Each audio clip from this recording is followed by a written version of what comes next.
لەسەر مەسئلەی دوورخستنەوەی ئەحزاب. کاک پەیمان بەخێر بن سەر چاوم. بەڵێ وەختتان بەخێر، امیدوارم ساق و سەلامەتون یاران. و معزەرەتیشم ئەس بابەتە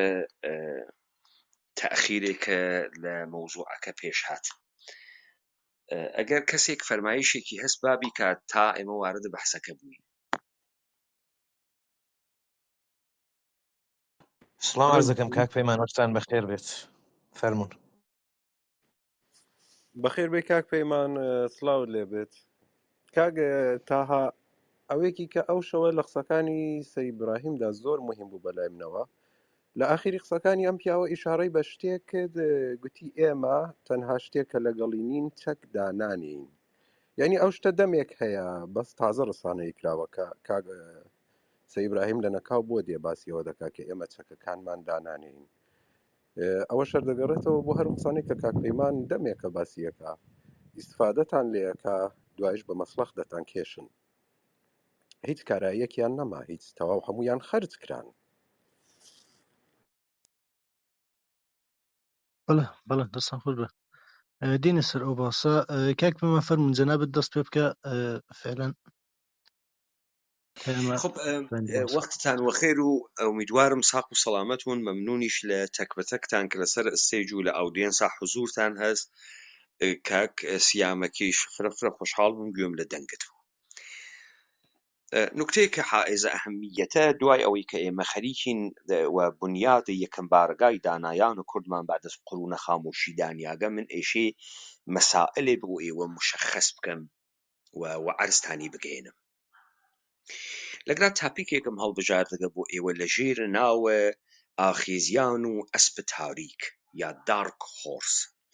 اصطلاح ئەسپ تاریک هەر وەکو ئەوەی کە وێبسایتەکەم بۆتان دانیا یا ئەم مستەڵەحەکە مەوجودە و لە ژێری ناویا بە زوانە ئینگلیسی کار ئەکەن، ناشی لە جەریان و اتفاقێکە کە ناگەهەن لە بریتانیا ئەکەوێتە سەر زوان. ئۆکەی، بزانن ئێمە بڕێک مستەڵەحمان هەست کە هەر کامیان لە جێگەی خۆیان بە مناسبەتێکدا لەبەر اتفاقێکن کاکەوێ، وەکو سندرۆمە ئستۆکهۆڵم، وەکو مانی لاندری، یعنی پوڵشوییەکە دارودەسەی ئالکەپۆن بە دروستکردنە لەباسشوییهایەکی فرەوفراوان خەریکن پوڵە مەوادە مخەدەر چەرمگۆ ئەکەنەوە. ئەمانە ئەوەنە مستەڵەح. دارک هۆرس لە دەهەیە سێوەمە قەرنە 19 1830 بەبعد اتفاقێ لە مسابقاتە شەرتبەندیە ئەسپا ئەکەوێ و مستەڵەحێکی تیاتێتە دەرەوە بەناوە دارک هۆرس. بۆ خۆتان نەزانن سەرگەرمیە ئەسپ سواری، ئەسپ دەوانی سەرگەرمیە تەبەقەیە بورژوا، نخبە و پوڵدارە، جزء تەفریحاتە تەبەقەیە ئەلیتە جاوامعە ئینگلیسی زوانە، ئیتر هەر بە ئیرلەند و بە بریتانیا و بە ئەمریکاوە. لەگرا تۆ کۆمەڵێ ئەسپە ناسریاگە شناسنامەدارت هەست کە معلومە ئەمانە نژادیان، ڕەگەزیان، تعلیم و تربیەتیان، مسابقات و نەتایجێکە هاوردگیانن، نیشانیان دامانە ئەسپگەلێکی بەناوبانگە موفقن. ئەمانە ئەوێنی اتفاقێکە کەفێ قاڵبن لە بڕێ مسابقاتان ناگەهان ئەسپێکی بێناو، بێ شۆهرەت، بێ سەبقەیە تاریخی، بێ وجودە هیچ عەلائمێکە سرنج ڕابکێشێ، گوویە سەبقەت لە بابەخی ئەسپەکان ئەواتۆ و هەرچی ئەسپە ناودارە شکستیەدا. لە مستەڵەحی ئینگلیسیا بەمێژن دارک هۆرس. لێو دوات دارک هۆرس حەوزە گەلە مختلفی گەگرێتە بەرەوە، من جملە ئەو وێبسایتەی کە من بۆتانم دانیا. ئەمەی کە پەدیدەیەک ناگەهان تەمامە حەساو کتاوەکانە ئێوە ئەشێوێنیت. تەمامە ئەو یارە قەدیمیانەی کرد لەگەڵ منا بە سوورەتە خصوصی قسەیان کردگە و من سعیم کردگە کە کلاسگەرێکی تایبەتی تر بۆ یاران دابنێم. بارها لە من بیستگیانە من وتقمك وقتك أجر أم تاريخ الجعل وأم داستان قال الجعلية قبول كين حد أقل درس قال كيواتي أبو إيبا مثال وقتك تموچين تشنجيزك لنا وقبيليك مغل دايك أبيت وقت الشروع أكات تكبراك يا بربركاني كردن بۆ ڕیاسەتە قەبیلەکەی خۆیانە فکری نەئەکرد ئەتوانی دنیا بگری تەمام دەغدغەی ئەمە بوو کە پێی خۆش نییە ژێردەسە براکەی بێت و ئەم حسە کە لە وجودە ئەم ئاغا بوو ئەحیانەن بەرەو فەتحە چین چوو بەرەو فەتحە نەواحی مختلف چووە تا فەتحە جەهانە شناختە شودەیە ئەو ڕۆژە بزانم محەممەد پێغەمەر خۆ فکری نەئەکرد دنیاگری لە بینی دوو بەردا لە حجازە ناگەهان ئەحساسی کرد کە من پەیامێکم وا پێوە قەبیلەی قوڕەیش ئیشێ وادارکەم کە خسڵەتی بگۆڕێ بەڵام ناگەهان ئیسلام جەهانی گرت ئاغای ئادۆڵف هیتلەر نەقاشێکی سەرخۆردە پۆرتڕێکێشێکی ناوە خیابان کە $5 دەست ناکەفت تا سەرجوخەگیە نامڕەسانیە ناو جەنگ جەهانیە ئەووەڵ ئاغای ئادۆڵف هیتلەر بوو بەڵام ئادۆڵف هیتلەر هەرەو کەسە بوو حرەکەتێک دەستی پێکرد ئاڵمانێکی وەرشکستەی هەڵساندۆ غرورە شکیاگی دروست کردو تا کەسانێ وەکو کارل شمیت و وەکو هایدیگەریش بوون بە عزڤ حزب نازیە ئاڵمان ئاغای ئادۆڵف هیتلەر بە سوورەتە جاسووس ورودی کردە ناوە فەعالیەتە حیزبێکی دەسە هەزارمی داپڵۆسیاگی بچووک و بصورة جاسوس حكومتي وبعدين أما يقوستو وحزبكي قولة كرت أما ندار كورسن نقلم زمينة لزمينة قلم مختلفة كاتو أوينين ناقها نابغي كتيت وقوي السبقات لقشتي أواتو على الرقم أويكا أما الداراي حيج شناسيك استاندارد قلم مترحنية متوجهة مثلا مثال بما خزمتتان هەر لەم حوزەی ئێرانە تۆ شاهدە کەسێکی بەناوە مححمود دەوڵەتابادی مححمود دەوڵەتابادی دیپلۆم ناقسە تاوەی کە من لەسەر نوشتی ئاگادار بووگم ئینسانێکی دیپلۆم ناقسە تحصیلاتی دانشگاهی نەبووگە نەچووگەسە دانشگا بەڵام چەندین دکتۆرای ئەفتەخاری هەست لە دانشگاگەلە مختلفە ئەمانە پەدیدەگەلێکی نادرن واتفاقێک ئاوا ئەکەفێ هەن کەسانێک کە پەدیدەیە دارک هۆرس یا ئەسپەڕەش لە مەقولاتە ئیجتماعی سیاسیە بەڕەسی ئەکەن کە چه اتفاقێک ئەکەفێ دانەیەک بێناو بێنیشان بەدەر لە باز نەگە لە تعریف کریا و ئستاندارد گە لە تعریف کریاگە ناگەهەن پەیا ئەوێت گویە سەبقەت لەما بەقی ئەواتۆ و جەهان یا محیط پیرامونی دوچارە شگفت ئەکا حەیرەتی پێ ئەدات خب ئەمە نکتەی مهمێکە لە بەڕەسیکردنە ئەمە نکتەی مهم ئەتوانێت ئەمە بێت کە من پێم وابێت کەسگەلە مختلفێک لەم مستەڵەحت دارک هۆرسە ئستیفادەیان کردگە هەم لە ڕەوانشناسیە هەم لە ڕەوانکاویە و بەڕەسیەکەن خصوصیاتە ئینسانگەلێک کە ناگەهان ئەم گویە سەبقەتە ئەوەنو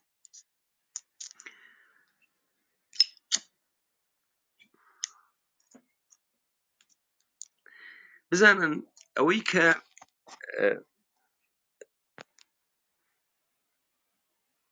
تۆ لە سیستمگەلە ئستانداردا مەسیرت بۆ مشخص ئەکەن ئایندەت دیارە تا حدودێک و ئەمە ئیحساس ڕزایەتێکی لە قبل بە تۆ ئەدات تا تۆ بەو ئتمینانە دەرونیە بگەێنیت تۆ هەدەفت ئەمە سەبڕۆی لە دانشگای هارواردا تەحسیل کەی لە فڵانە ڕشتا و بە احتمالە فڵە شغڵێکی باشت دەسەکەفێ یا کورسیەک لە تەدریس لە دانشگای هاروارد یا هەر دانشگایەکی مەترەحی جەهانە تێتە دەست ئەم مەسیرە کاملە مشخصە ئەمە نکتەیە کە ئەمانە موافقەکە کەسانی موافقەکە کە اتفاقێک ئەوەنە بەرەو ئەوەسە کە ئەمانە نێنە ناوە هیچ متۆدێکە لە ئەوەڵی شۆ کە حرەکەت ئەکەن ئەسڵەن هەدەفێکیان نییە. یعنی هەدەفیان ئەوە نییە کە مەسەلەن وەکو ئارمەنی بێتۆ مەشهورترین براند فەشن دنیا، کابرا تەڕاحێکی لباسە خەریکە بە ئەندازەی سەلایقە خۆی تەڕاحی ئەکا، بەڵام ناگەهان بازاڕی ئەگرێت و ناگەهان ئەم ئەبێ بە ئارمانی. خۆ ئەمە بوو معنaa نییە کە فرە کەسێ بڕاتە دانشگا دیزاین بخوێنێت فەشن بخوێنێت حتممە ئەبێ بە ئارمانی یا مارکگەلە مختلف. نا معمولا تۆ بڕۆ مەسیر ئەمانە تێکەوێنی کاورا شغڵێکی تری بووگە، کابرا فعالیەتە ترێکی کردگە، بەڵام لە جێگەی کابەری داگە چووگەسە سەرە بڕەشە پارچە بەمیشە فکری نەکردگەسۆ چه اتفاقێگە کەفێ لە مەسیرێکا کە حرەکەتی کردگە ئەم ئیمپراتوریەی دروست کردگە، لە مەسیرێکا کە حرەکەتی کردگە ئەم ئیمپراتوریەی دروست کردگە. بابێ مەسەرم مەقولەیە وازحە ئاخێزە کوردەوارە سەر بەخۆ بزانە ئەوەرین اتفاقێک لە مواجهەیە دیگەرانێکا کە ئێمە ناناسن لە ڕووی شناختە متعارفێکە کە هەسیان. مثلا کابرا تێتە سەرۆژێ ئینسانی سیاسی کەی وا قسەکە، مثلا کابرا تێتە سەرۆژێ سیاست کەی واسە، کابرا یەک مەجموعە ئستانداردی هەست کە فکرەکە ئەم ئستانداردە موەفەق بووگە. حیزبایەتی چۆن ئەکرێ، کوردایەتی کەی وا ئەکرێ، سیاست چۆن وا ئەوێت،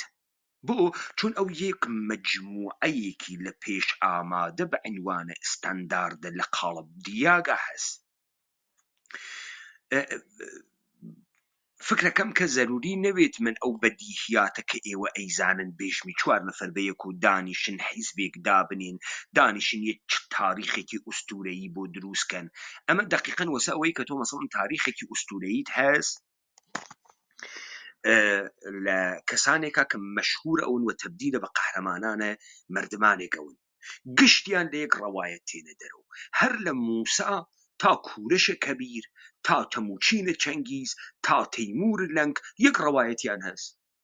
یەک ڕەوایەت معمولاً دانەیەک ئەشراف زادە لە ناوە عیدەیەک تەبەقەیە پەستا گەورە ئەوێت و بەعد قیامەکات و ڕجعەت ئەکاتەوە بە پێگەی ئەشراف زادگی خۆی، بە پێگەی ئەشراف زادگی خۆی. ئەمە قاڵبەن گشتی ئەم حەدیثە جەعلەکە لە ناو حیزبەکانی شا هەرواسە 4 دانە ئینسانە قەهرەمان ناگاه دەردەورانە تاریکیەکە دەسی یەکتری ئەگرن و ئەمە شامڵە کۆمەڵە ئەوێ شامڵە یەکێتی ئەوێ شامڵە دموکراتەوێ هەر لە کۆمەڵی ژێکاف و گرتگە تا ئەنجومەنە مەخفیە حیزب ئەنجومەنە مەخفیە کۆمەڵە لە ساڵ 1347 هیچ کەسێکیش نییە ئەمە تاییدکە 7 نەفەر تەوەجە بکەن بە کەلەمە بە ئەعداد جادوویی 7 نەفەر بە سوورەتە مەخفی کۆمەڵە دروست ئەکەن 26 بەهمەنە 1357 بە کوژیانە حەم حەسەینە کەریمی لە فەتح کەڵانتەریە سەقزا کۆمەڵە ئاشکار ئەوێ. ئۆکەی ئەم تاریخە بۆ گشتیان موجودە. ئەوەی دەرکێکی متعارفمان هەست کە یا شەرایطە خەلائق قدرەتی دروست ئەوێت مەجموعەیەک جوان لە دەوری یەکتری ئارمان خاح لە دەوری یەکتریا کوبووگن و لەو دوا ارتباطات منطقەیی لەگەڵ دەستگاگە لە مختلف جاسوسی و ئەمنیەتی ئەکەن و لە شەرایط تەزاد بین منطقە و تەزاد بین دووە منطقە ئەمانە ڕۆشت ئەکەن و لە بین ئەم تەزاد تێنە دەرەوە. لەذا تۆ مەسەڵەن پارتی و یەکێتی تەس حامیانەکەی ئێرانن، تۆ کۆمەڵ دموکرات تەس حامیەکەی زاهرەن سەدام حوسێنە، تۆ پەکەکەت هەز زاهرەن حامیەکەی ئێرانە لە بەرامبرە و سووریەس لە بەرامبەر تورکیە. تا ئەگرا ئەمە دەرکە متعارفە خۆمانمان زانی وانییە.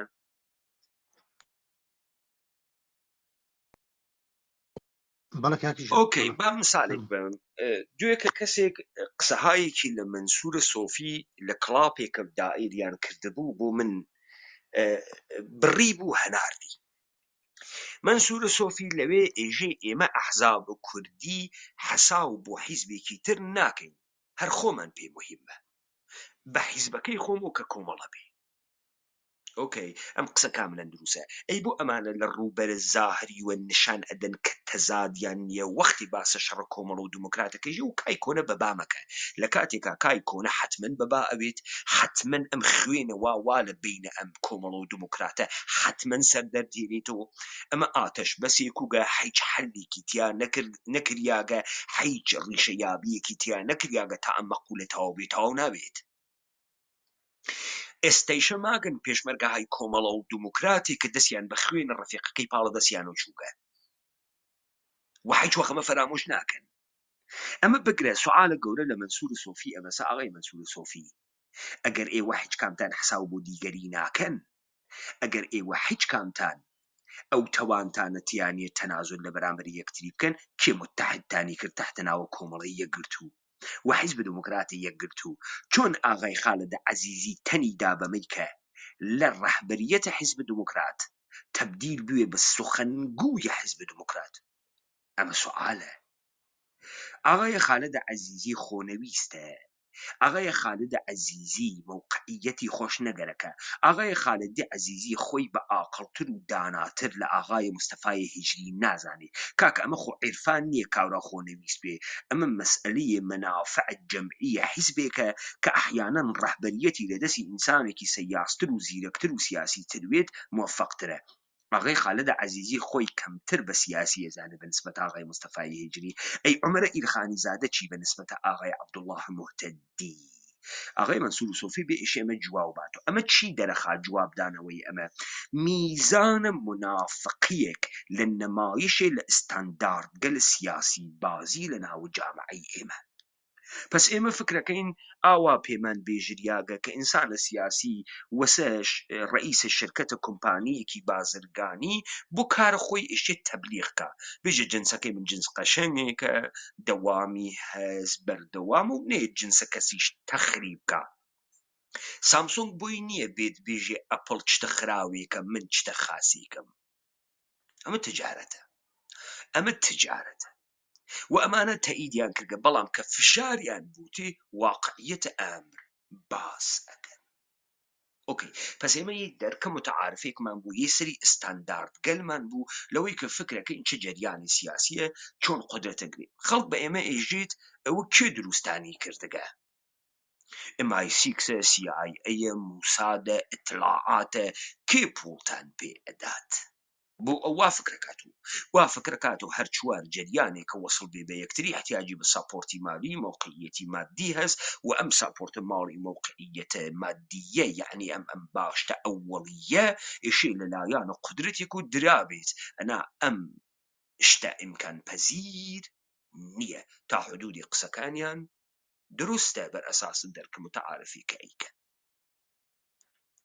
خب تام دقیقه که من قسم کرد ئێوە بەرداشتێکتان لە مەفهومە دارک هۆرسا کرد یا ئەسپە ڕەش؟ بەڵێ دەست خۆش بێ، زۆر بەجوانی. فەرموون یاران ئەگەر نەزەرێکی فەرموون.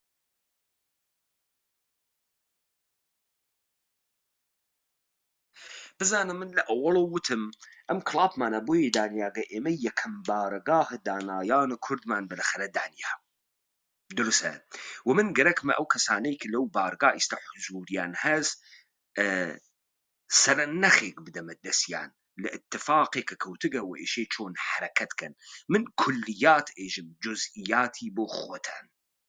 فقط متوجهتان ئەکەم کە مەسیرە ڕێگەتان ئێشێ بەرەو کوێ بڕوا. دەستان خۆش بێ کاک پەیمان، تەوزیحێکی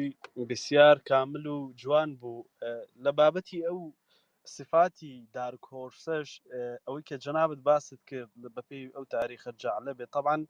خودی ئەو ئینسانانەی کە هەڵگری ئەو صفاتانە بوون یا ئەوەی کە جەنابەت باست کرد یا ئەو جەریانانە هیچ وەختێک لە هیچ لەحزەیەکە خۆیان پەیان بەوە نەبردووە ئایا مەسەلەن قودرەتیان یا حدودی جۆگرافیان دەگات بە حەدێک کە ئەسڵان مستحیل بووە لە موقعیەتی دروستبوونیان بیری لێ بکەنەوە، بەڵکو ئەوە بەڕەئی خۆم صفاتێکە کە هەر جەریانێک لەو تایپە بەخۆیەوە هەڵی دەگرێت، ئەویش ناوازەی پێ دەڵێن بە سۆرانی، یعنی ناوازەی لە ئیدا لە شێوازی کاری ئەو کەسە سیفاتێکی تایە کە ئەوانی تر تایان نییە و ئەو سیفاتە وا دەکات کە تۆ حرەکەتەکانت بە شێوازێکی وا بێت چۆن ڕێی جەزابێتێکی دیابێت کە لە شتێکی تردا بەرجەستە نابێت هەر ئەوەشە تۆ جیا دەکاتەوە لە خەڵکی تر ئەگەر لێکیشی بدەیتەوە کاک پەیمان بە باب معریفەکەی و سێری دەکەی مەسەلەن نیچە خۆی فەلسفەی نەخوێندووە بەڵام ئیدعای ئەوە دەکات کە من بۆ ئەم سەدەیە هاتووم بۆ سەدەی دواتر هاتووم باشە و کاملەن قسەکەشی دروست بوو لە دوا خۆیەوە ئیتر بوو بەو دەنگە گەورەی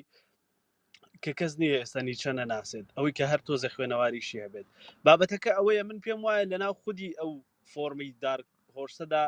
ناوازەیەکەیە کە تۆ لە شتەکانی تردا بەرجەستەی ناکەیت جا خەڵکی عادی بە سفەتی خۆی لەبەرەوەی قیاس دەکات سنگ و مەنگی ئەو مەسەلەن بۆ تۆ کە ئێستا ئاخێزیت یا هەر شتێکی تریت کە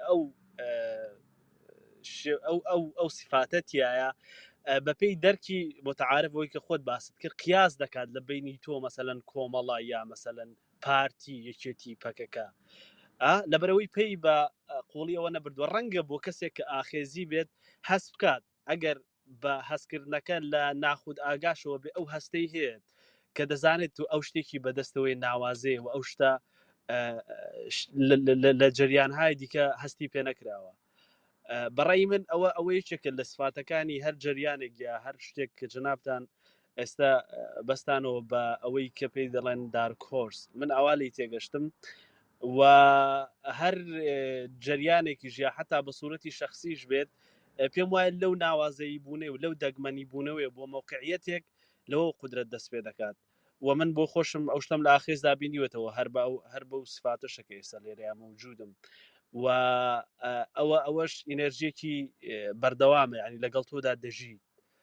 تا دقەی کە تۆ لەسەر ئەو میتۆدە بەردەوام بیت مەمنون کاگە ئاکەم دەست خۆش بێ حتمما تێمەوە سەر ئەوە پێشووتری شوتم دووبارە تکراری یەکەمەوە ئەم کڵاپە بە مناسبەتە دانانە یەکەم بارەگاهە دانایان کورد دوای قڕونە خامۆشیە بۆیە ئەوانەی کە لەوێ حزوریان هەسوو ئەو یارانەی کە یەکەم بارگاهە دانایان یەندانیاگە ئێشێ تا حدودێک مەسیر ڕێگە بە تەورە کوردی بزانن و بزانن کە چۆن ئێشێ هەڵس و کەوتکەن و چۆن بڕۆنە بەرەو جا ئەگەر کەسێکی تریش گەرەکێسی لە مەقتەعا قسە بکات با بفەرموویێت تا من ئەدامەی بەحسەکە بە کاک پەیمان هەر ببوورە کاک تا یەک نقطەی تریش بڵێم لە بیرمان نەچێت بەڕێی من کاک پەیمانەوەی کە موهیممە یاری ئاخێزی نابێ بکەوێتە ژێر ئەو سترێسی قیاسکردنەی کە خەڵکی عادی دەیکات بە دەرکی متعارفێک کە هەیەی بەڵکو ئەو نمونە گەورەترەکە دەبینێت و بە پەیبردن بە موقعیەتی ئێستایی خۆی کە خەریکە چی دەکات وە بەرەو کوێ هەنگاو دەنێت پێم وایە ئەوە نقطە جەوهەریەکەیە بۆ یارانێک کە ئێستا مەوجودن و خەریکی دروستکردنەوەی بارەگای دانایان کە ئێستا مەوجودە و خەریکی یەکەم هەنگاون پێم وایە پەیبردن بەو موقعیەتە ئینەرژیەکی بسیار بەشیدە دەدات بەو ئینسانە کە بتوانێت مەسەڵەن قودرەتی خۆی دەهێندە بکات ئەوە بۆ من ئەوە پێم وایە ئەوە شتێکە و بۆ تاک بە تەچی یارانی ئاخێز و ئینسانای متعلق بە ئاخێز پێم وایە ئەوە مهمە ینی پەیبردن بە موقعیەتی خۆت وەکو جریانێکی ئاخێزی ئێستا نەک قیاسکردنێک چکە کاک پەیمان هەموو حرەکەتێکی سیاسی لە سەرەتایدا تووشی هەجمەیەکی یەکجار زۆر دەبی لە سەرکوب لە شکاندن لە مەسخەرەکردن وانە ئینسانێک کە خەریکی حرەکەتێکی ئەوایەوە خۆی دەزانێت چی دەوێت پێم وایە پەیبردن بە موقعیەتی خۆی دەتوانێت ئینەرژیەکی زۆر بەخوەتی بداتێت لە بەردەوامبوونی و لە زیادکردنی ئەو حرەکەتە فەرموو کاک خۆش بێ مەسئلەیە کە لێرەدا بە زێنی منگەی پێم خۆشە کاکپەیمان لەسەر ئەم زاویەشی قسە بکات ئەوەیە کە بە بەردەوام ذهنیەت سازی بۆ خەڵکی ئێمە وا دەکرێت کە تۆ دەبێ شەرتبەندی لەسەر ئەسپە براوەکان بکەیت وەکو نمونە ئێمە لە هەرێمی کوردستاندا شتێکمان بوو بە ناوی بزوتنەوەی گۆڕان بزوتنەوەی گۆڕان احتمالاً نیشانیدا ینی ئەمەلەن نیشانیدا کە هیچ کەسێک مقلب القلوب نەبوو هیچ کەسێک زهوری نەکرد بوو هیچ کەسێک بە ئەکتی ئینقلابی و بە قارەمانەتی نەگەیشت بوو، بەڵکو شەرتبەندی لەسەر ئەسپێک کرا کە احتمالی بردنەوەی هەبوو. یعنی خەڵکی ئێمە نەوشیروان مستەفا بۆیە کەوتنە شوێن نەوشیروان مستەفا، نەک بە خاتری ئەوەی کە احتمالاً نەوشیروان مستەفا خەڵکی ئێمە پێیان وابوو نەوشیروان مستەفا ئینسانێکی قارەمانە ئینسان، بەڵکو بە خاتری ئەو بوو نەوشیروان مستەفا ئەسپێک بووە کە بالاخره لە ڕەوەندێکدا نیشانی دابوو کە احتمالی ئەوەی کە تۆ بتوانی شەرتبەندی لەسەر بکەیەوە گرێوی لەسەر بکەی زۆر بووە. خەڵکی ئێمە ئەم گرەوە دەکات، بەڵام ئامادە نییە ڕیسک لەسەر ئەسپی تازە نەفەس بکات، ئەسپێکە تازە پێی ناوەتە مەیدانەکەەوە جوانەوە ئەو قودرەتەی هەیە کە ئەم بالاخره ئەو ئەسپانەی ترکە دەورانێکیان تێپەڕاندەوە احتمالی ئەفولیان. من معزەرەتم هەست بۆ ئەوەی مەقودەکەت لە دەست دەرنەچێت و هەر نەبێ بە ئەسپ. با من تەوزیحاتەکە بدەمە خزمەتت جەنابەت، بزانم گەرەکتە جەنابەت چی بێژی. جەنابەت گەرەکتت هەمان قسە بکەیتەوە کە دەرکە متعارف ناگەهان و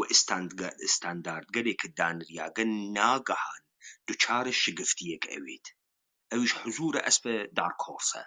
ئەسپە تاریک، یعنی پەدیدەیەک کە جزء حج کام لە ئستانداردگەرە شناختە شدە نییە و ناگەهان گووی سبقەت لە گشت کەسێواتە دروسە کاکتا گەرەکت و ئەوە بێژیت بە مسادە مستەفا. یعنی پێت وابوو کە ئەگەر نەوشیروان مستەفایەک نەوایە کە مردم ئەیزانی بالاخره مەکاکردنەوەی و معاونە ئاغای جەلالە تاڵەبانیە و تاریخێکی هەسو و پوڕوانە دەسیا و ئیمکاناتی هەست، ئەگەر بە ئیتمینانە بە قودرەتە ئاغای نەوشیروان مستەفا نەوایە کەسی حەفدەی شوباتی دروست نەکرد، خەڵک نە بە شوێنە حەقیقەتا ئەڕووی نە بە شوێنە مبارزە ئەڕووی. دروستە؟ بەڵە کاملە. چون ئەگەر بە شوێنە مبارزە بڕوایە قابل تەشخیص بوو بۆی پەدیدەی نەوزهور و ئەو ئەیدی کە پەدیدەیەکی تازە زهوری نەکردگە. دروستە؟ بەحسەکەتم تەکمیل کرد؟ بەڵە دەست خۆش بێ، زۆر عالی. ببەخشە ئەڵبەتە کاکتا، چون وتم نەوانەیە چون تاپیکەکە تازەیە یاران متوجه نەبوون. درستە، بەڵام دەرکی جەنابەت کاملەن دروست بوو، دەرکێکی بسیار دروست بوو. ئۆکێ کاکتای ڕەحمانی و یارانە سەرستەیج کاک ئاکام یەکێک مەشایە ڕۆژی ئەم سوالەی لە من بکردایە. ئۆکێ ئەگەر میزانە موفەقیەت بزانم من تاکە ئینسانێکم کە بە بەرز قسەکردنە دەرونیات و فکریاتە خۆم موفەق بووم کۆمەڵێ ئینسان لە دەورە خۆم جەم بکەم و تەبدیل بووین بە یارە خۆمان. ئەمە موفەقیەتە، دروستکردنە مەجموعەیەکی ئینسانی میزانە گەورەی و بچووکیەکەی مهم نییە، مهم سەری وەسە تۆ ئەو تەوانتە بوو کە بتوانیت ئەو کارە بکەی. هەر کەسێ پێی وایە ئەم کارە مهم نییە خۆی زەحمەت کێشێ بوون و 4 نەفەر بزانێ ئەتوانێ ئەو کارە بکات یا ناتوانێت. ئۆکێ ئیستا یەکێ مەشیا سوعالی لە من کردایە فڵانە کەس ڕەمزە موفەقیەتە تۆ چییە؟ ئایا فکرەکەن ڕۆژی ئەم سوعالە لە من بکەن؟ ئۆکێ کەسێ ئەم سوعالە لە من نەکات یا کەسێ ئەمە ئەواتە وادیە تحقیق و گەرێکی تحقیقکە ئەرێ کابرایەکی گومنام بەناو پەیمانە حەیدەری لەکوێ سەری دەرهاورد هات و ئەم فەزایە تەکانێکدا. ئایا ئەم سوعالە دروزەوێ بەنەزەرێوە؟ ئەمە ئیتر ئایەندە ئێژیتی، ئایەندە ئیشێ بێژیتی، جامعەیەک نەمردووە ئیشێ بێژیتی، یا دەستاوەردگەلە گەورەیەکی مادی کەوە دەرئەکەفێ و لێو دوا شاخەکەکان تێژ ئەکاتەوە. ها؟ ئایا بەنەزەرێوە ئەم سوعالە ئیشێ بکریایە؟ بەڵە قەتعەن. خۆ با من پێناسەی لە خۆم بکەم و ئەمە بدەنە ناوە ئەسپ تاریک یا دارکۆرس، بزانن ئەمە ئەخواتیانە. من وتم ئەوەی کە مستەڵەح دارکۆرسی دروست کرد ئەمە بوو کە ئەسپ تاریک ئەسپێک بوو بێناو نیشان، بدون افتخارات قبلی، بدون دانە شناسنامەیە مەیدانگەلە جۆرا و جۆر. دروسە؟ ئەمە لێو دوات تەعمیم دریا بە حوزەهای ئینسانی و قرار بوو لەسەر کەسانێکە کە بە موفەقیەتێ گەیگن ئەمما بە پێچەوانانە تەحسیلاتی دانشگاهیان هەست. مەسەڵەن سەر ئەلیاس یەهودیە ئێرانیە کە دوو کڵاس سەوادی نەبوو و لە مانچستەر سەنعەتە نەساجیە بریتانیای ئەحیا کردو ئەتوانی سەر بگەڕێن دەرمەوردە سەر ئێلیاسە یەهودی ئێرانی و لەقەبە سەڕی لە مەلەکەی بریتانیا دەریافت کرد بۆ سروەتیشی شتێ حدودە 200 ملیۆن پۆند سروەت بوو ئاغای ئێلیاسێ کە سەوادە خوێندن و نووسینی دەرحەد 2 کڵاس بوو ئەهلە کاشان بوو یەهودیە کاشانە ئێرانە و پێگەیەکی گەورەی لە مانچستەرا دانیا دەرسوورەتێکە سەدها متخصصە گەورە لە بوارە تەکنۆلۆژی مهندسگەلە بەرجەستە حسابدارگەلە بەرجەستە بۆی کاریانە کرد بۆ دانەی بێسەواد چۆن ئەلیانس سەر ئێلیاس بەمە ئەکا ئۆکەی با من بێم ئەمە مەترحکەم بزانن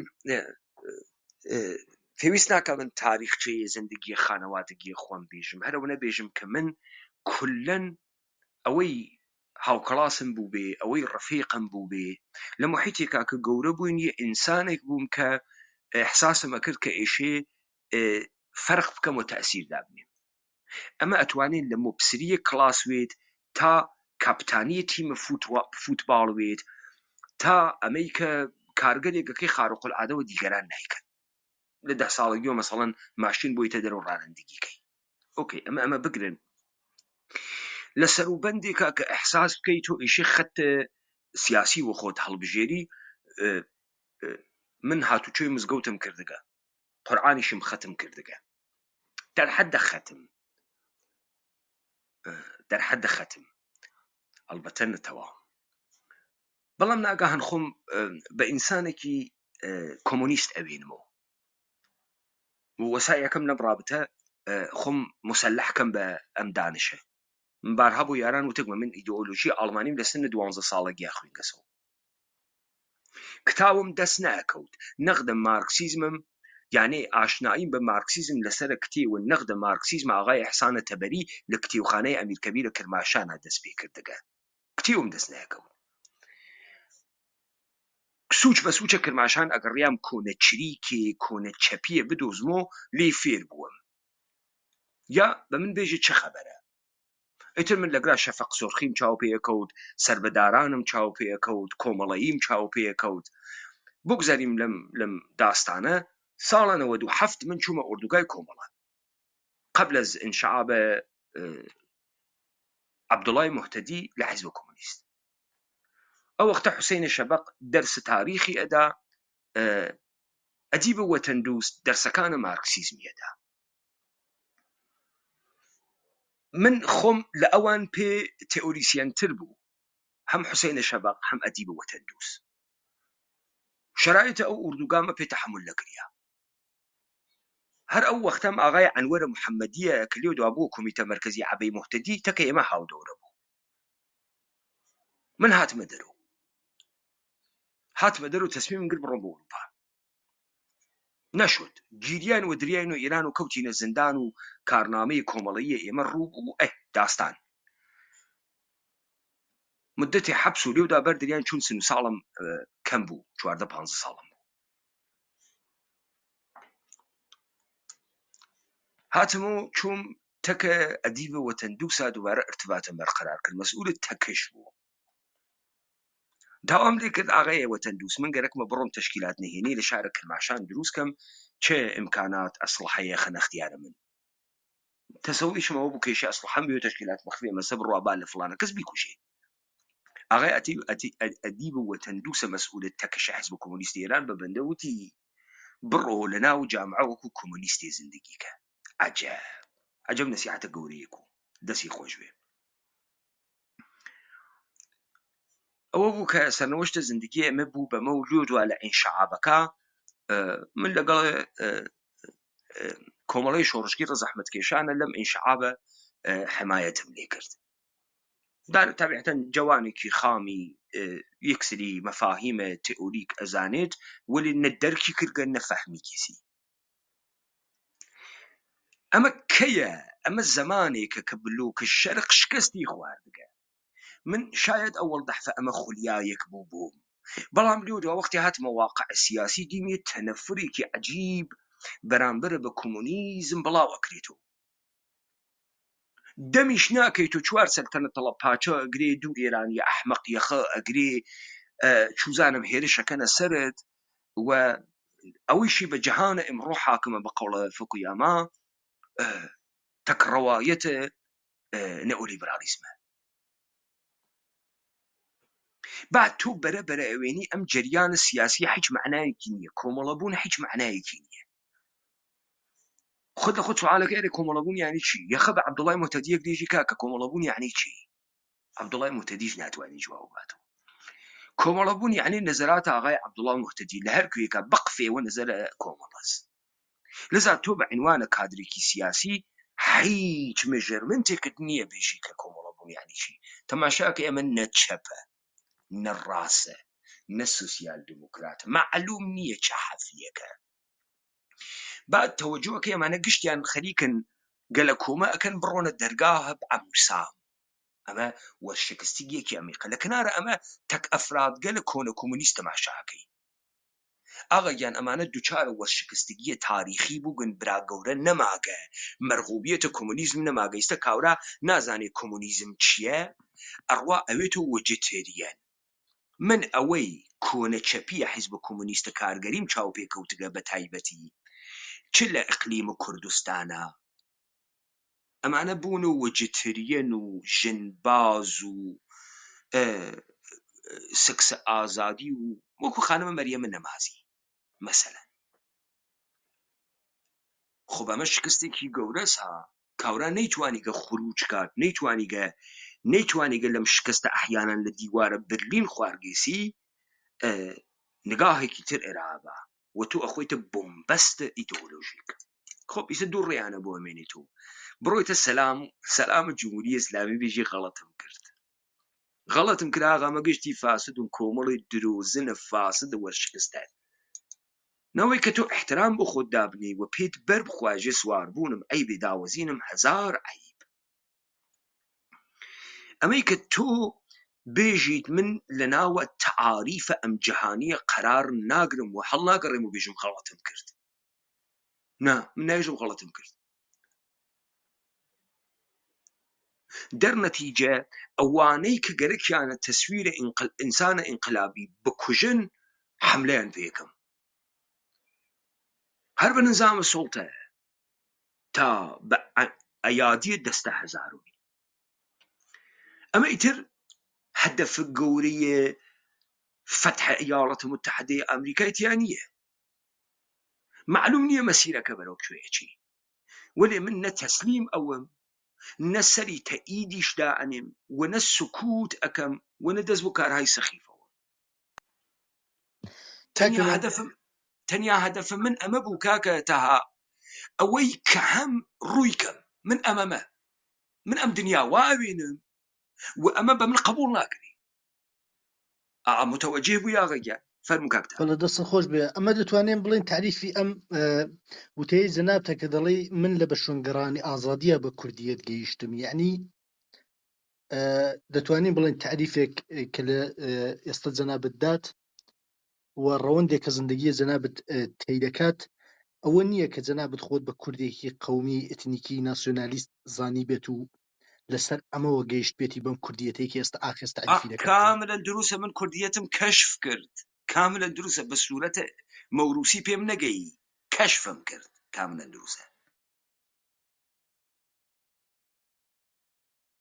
فەرموو کاکتا بەخێر بێ نێران فەرموو نەگەر پرسیارێک فەرمایشێکەیە کاک مێردا بەخێر بێ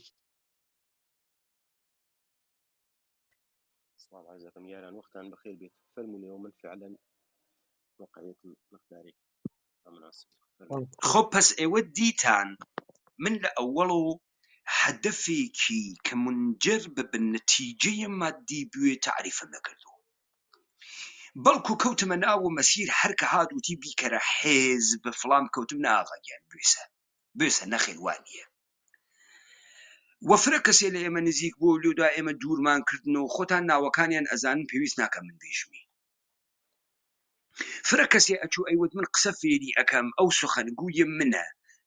نەویم لە کلکی فڕەندا دەرو خۆیشی نەوە هیچێک و کەسێ نەیزانی و بەرەو هیچ کوێ نەچوو چون من بەرەو مەسیرە فاسدێکە ئەو ئەیوت ئەقلم نەیەگرت ئەو سەریعەن گەلێکی و ئێمە نەغدۆ بکاتەوە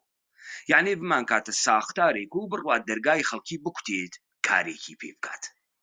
متوجهی و من بەرم پێیان کرد بۆ بزانن لەگرا من بەو ئقناعەت دەرونیە گەیم کە من ئینسان ئینقلابیەک هەم و لە ئوهدەیە مسؤولية يك إنسان انقلابي برتم ومن تعريفم كردوا كإنقلابي متناهية كبقج نا متناهية أجيت بلام لقرا اتفاقي كثير لطول مسيرة بحاتنا ايوه قليك وكو خوم بون ولكن أنا من قرار تنقل من بنتيجة قيم أكلي لإنقلابي بون تراجديني تدرو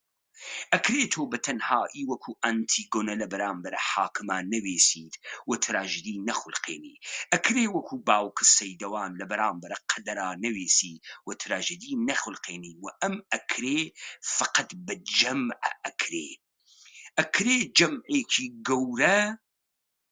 لە بەرامبەر نامتەناهیا بێسی و شکستی بە فرد ئەبێ بە تراژدی ئەما جەمع نامتەناهی شکستەدا ئەوە بوو کە بەرەبەرە تئوریزەکردنە کوردیەتی لێ هاتە دەرەوە تا ئەگرا متوجه بووین ئەگەر تا ئەگرا متوجه بووین ئێوە ئەفامن کە ئاخێز دارک هۆرسە فەزای سیاسیە سەرزەمینە کوردەوار بوو ئەمە دەرەکەوێ لە ئایندەها ئێستا کە ئێوە خۆتان لە تەکتەکە شارگە لەم کوردستانە کوردەوارە کۆبوو بنۆ و یەکەم بارەگاتان دانیاگە ئەمە خۆی عەمەلەن نیشان ئەدات کە ئێوە مەسیرێک خەریکن ئەڕۆن کە هیچ کەسێ نەچوو طبق هیچ ئستانداردێ نەهاتە بەرەو ئێوە خۆیشتان نازانن ئایندە ئەوێت و چی یعنی منزورم خۆتانە ئەنا ئایندەیە کە حاکمیەت خەریکە تەعقیبی ئەکات پڕ وازەحە لە تەحلیلەکانتانە مشخەسە منزورم پێگەیە ئێوە و منزورم پێگەیە ئاخێزە ئایا ئێمە جەهان فەتحەکەین یان نە ئایا ئێمە قەتیس ئەمێنین و هەمان مەسیر ئەچین کە دیگەران چوون نازانین بەڵام یەکچت ئەزانی ئەویش ئەمەسە ئەم ئینقلابی بوونە دەروونە خۆمانی سەرشار کردگە لە لەزەت خۆمانی قانع ئەکردگە بۆیە تەوانە ئەم جۆرە حرەکەتمانە هەست کە معمولاً موجود نییە و معمولاً کەسانێک کە لە مەسیرە نیەن لە کنارە ئێمە قرار ناگرن تا ئەگەر تعریفەکە مشخص و جا من ئەڕۆمە سەر بەحسکردنی یەسەری خطوط کاک پێمان کاک تا ببوورە کاک پێما من هەر لەسەر ئەو نقطەی جەنابەت لە تیۆریزەکردنی دنیای کوردی و دانانی و پەخشکردنەوەی ئەو ئیدە ئینقلابی کە جەنابەت سەرەتا وەکو هەستێک هەت بۆ دوجار زمان دەگرێت و دەبێت بە حرەکەتێکی مادی کە ئێستا مەوجودە من پێشەوەی ئاخێزی بم گوێم لە جەنابەت دەکرد زۆر بە قەتعیەتەوە قسەت دەکرد وەکو ئەوەی ئەها ئەڵێ کەسێک وەحی بۆ هاتووە و ئەزانێت مەسەلەن مەسیری چۆنە یا چوزانم چی بەدەسەوەیە من ئەکسەریەتی حاڵەتەکان کە گوێم لە دیبێتەکانی جەنابەت دەکرد پێشەوەی وەکو ئینسانێکی ئاخێزی گوێ بگرم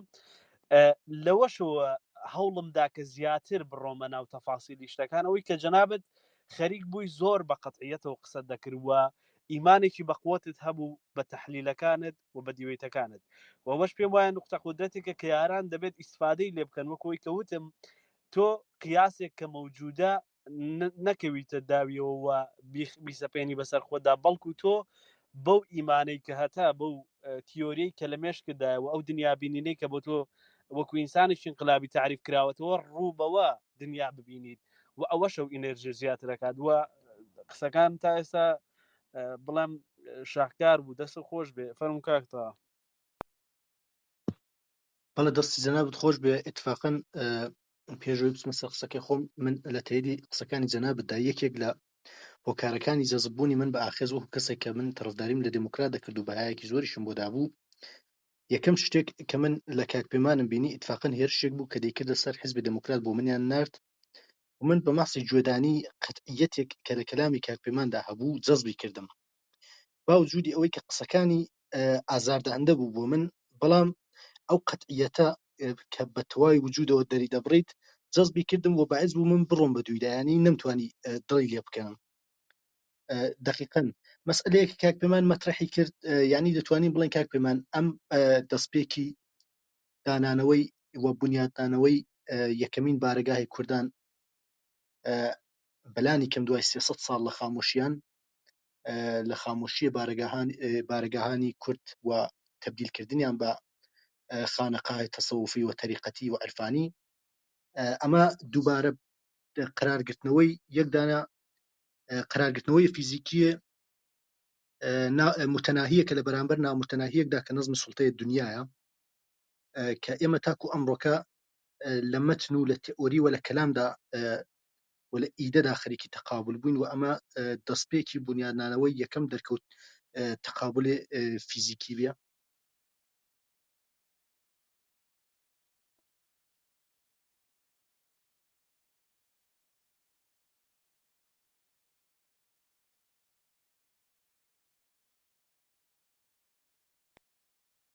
خۆ عالیە کەسێکی تر نەزەرێکی تری نییە بیدا تا من سیگارێکە پێچم فەرموو کاک سیروان دەرواقع منیش گەرەکم و شتێک بێژم کە ئەو شەهامەتە و ئەو سەداقەتە و ئەو ئیمانە کە لەناو سدای کاک پەیمانە هەست ئەو ئەنێژیات ئێمەش کە ئێمەش وەکو ئاخێزیە کە دوای ئاڵا مودەتێ ئەو ورە بگرین و هەروە ئەو شەهامەتە و ئەو شجاعەتە و ئەو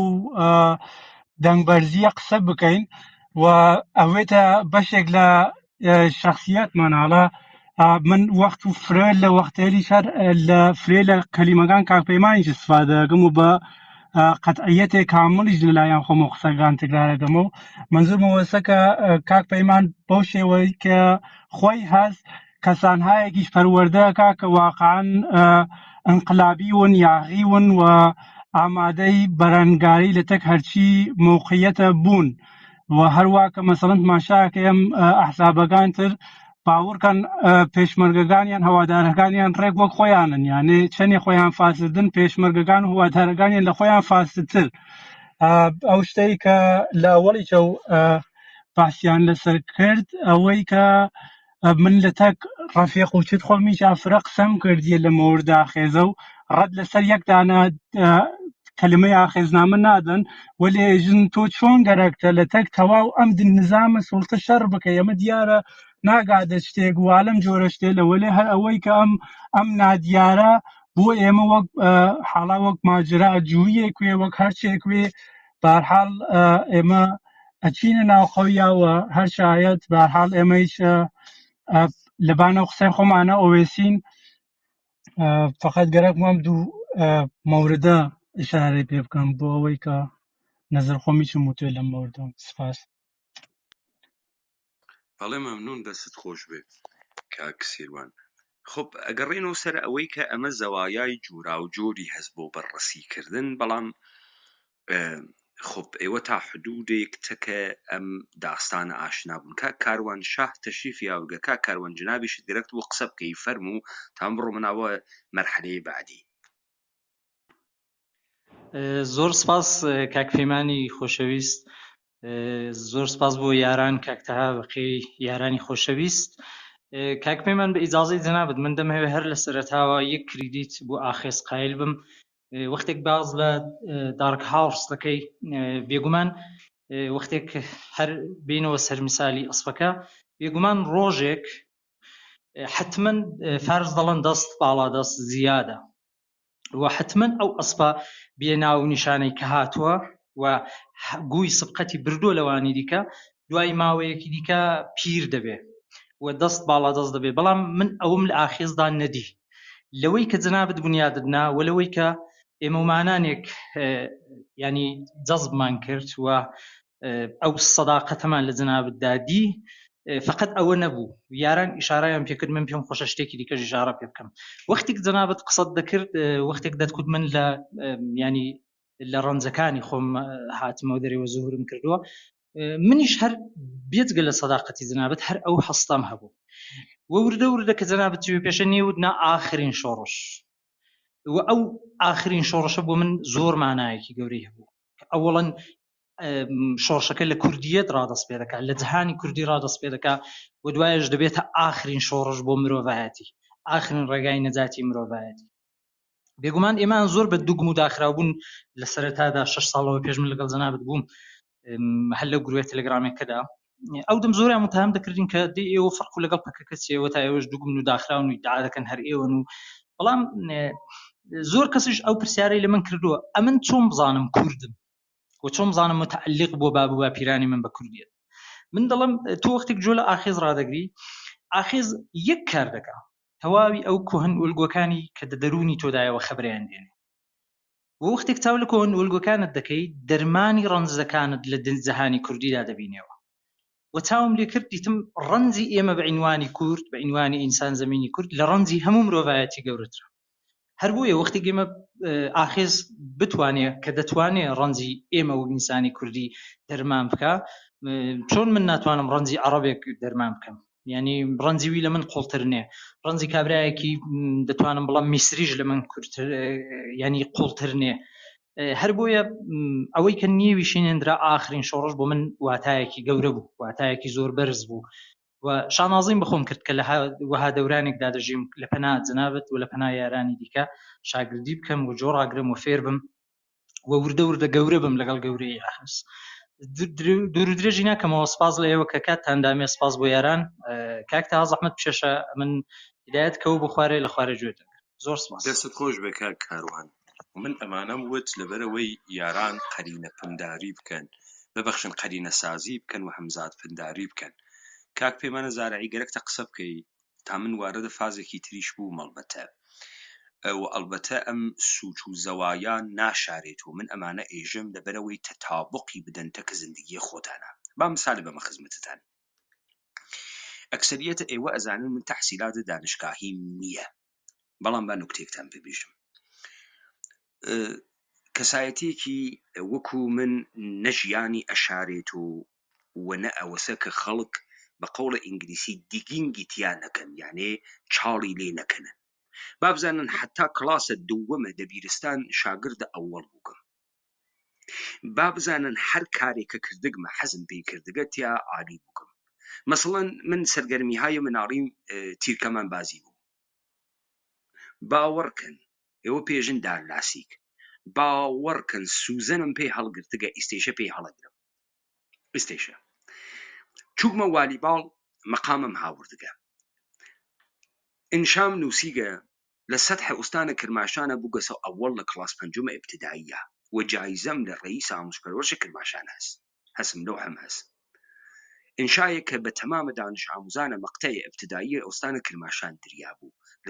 لە تەرەفە معاونە ئامۆژگەروەرشە کرماشان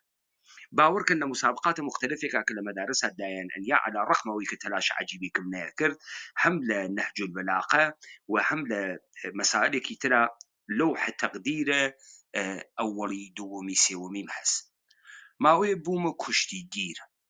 3 مانگی پێ نەچوو نایب قەهرەمانی ئوستانە کرماشانم لە کوشتیە ئازادە بەدەست هاورد کە مەقام هاوردن لە کرماشانە یعنی لە ئێرانە جزء سەران بوون هەست تەمامە لەوحەکانم مەوجودە تەمامیان مەوجودە و ئێوە ئەتوانن لێودا تەماشایکن دیپلۆمە ڕیاضی فیزیکم هەست ساڵ دووەمین ساڵێک بوو کە نظامە جەدیدە ئاموزشی هاتبوو و من چوومە ناوە نظامە جەدیدە ئاموزشی ئۆکەی چی تۆ ئەگەیەنێ بە مەقتەع ئینقلابیە کە فەرقەکەی تەکە دیگەرانە مەسەڵەن منێژم ئەدێ هەڵشکیاگەن ئاسیب دیدەی ئیجتیماعین ڕویان کردە سەم حیزبانە دێخۆ من ئەمە لە ئوردوگاکەی کۆمەڵا چاو پێکەوت بزانە کەسێک شتێک کە منی بەرەو ئینقلابی گەری بردبوو فازگەلێ بوو کە منی ئەرزانە ئەکرد ئەو شتێکە بوو دیگەران دەستاوەردێکی فرە گەورە بوو بۆ من شتێکی فرە ئاسان بوو بڕێجار استعداد زاتی ئینسان موفق ناکە ئینسان ئەخاتە دواوە من کەسە ناسم هەر ئیستە من بۆ ئێوە دیبەیتێکەکەم 100 مەقالەی لێ تێتە دەرەوە ئەوەی مەقالە نوویس بێت ئەتوانێ مەقالە بنووسێ بۆ ڕوودا و مەقالەی $200 بسێنێ دەی من وەکو نقڵ و نەوات فڕی ئەدەم و ئەمە بە قودرەت نازانم. کابرا لەکچەرێک ئەدات یا وەرکشاپێک دائەنێت لە خەڵکی ورودی ئەسێنێت بابەتە ئەم وەرکشاپە متوەجه هەون. بزانم من گەرەکمە چی وێژم، ئەوەی کە تۆ بەرەو ئینقلابی بوونەوە فازێکە کە تۆ ئەیگریت، فازێکە کە تۆ گەرەکتە کارە گەورەتر بکەی، ئەمیشت کرد ئەویشت کرد، چوویتە ناوە هەر کامیانە لەزەتە خۆتت برد، بەڵام ئەوە نەبوو کە دادمرکێنێتەوە، ئەوە بوو کە من هاتمە ناو فازە مبارزە. لە ناو فازە مبارزەیشە بڕۆن بپرسن، بە تایبەتی لەوانەی کۆمەڵان بڕۆن بپرسن لە تو لە عمرما لەو دەورانە ماستاوم بۆ کەس نەکردگە، هەبوونە کارتە عوزڤیەت بەلام و مهم نەوگە، من نە کارتە عوزڤیەتم بووگە نە وەختی چوومە دەرەوە نامەم بوویان نووسا، خۆش من بە کادر زانیگە و لە فرەیەک لەم نشستگەلەک ئەمانە بەحسیەکەن بووگم و ئەمانە جوزە سەرگە لە سازمانین و نایدەمە دەرەوە، بەڵام قسەی زیایی بکە نەیدەمە دەرەوە، ڕووداری بکە نەیدەمە دەرەوە، کێم چاو پێکەوتگە ئەکوێ چووگم چیم دیگە ئەیان ناسم یان نایان ناسم، خۆیان خاسە زانن، مطمئن ون خاص ئەم ناسن کە زاتیان نییە بینە ئەو مەیدانە، بینە ئەو مەیدانە خراویان پێکەم متوەجه بوون. خب ئالەکرا تۆ اتفاقێک ئەوینی نەکەوەی کە من نەمتوانێت چوزانم پیهشتیە بگرم، احساسم کردگە و وەختم تەڵەف ئەکا، ها دەنا من ئالەگرا PPE ش چووم پۆلەتیک فلسفی ئەکۆنۆمی، ئەدامەم نەدا چون احساسم کرد خەریکمە ڕوم مەدرەکێک ئەگرم کە خۆم هەمان کارەکەم کە دیگەرانەی کاچووکمە سەناو ئستاندارد سازیە کە ئەمانەی کرد و من باوەڕم بەم ئستاندارد سازیە نییە. تاگرا متوجه بووین، پس ئێوە متوجه بوون کەسێک کە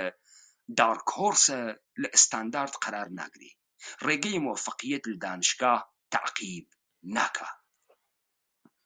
ئەو مەسیرەی کە بۆتیان تعریف کردگە،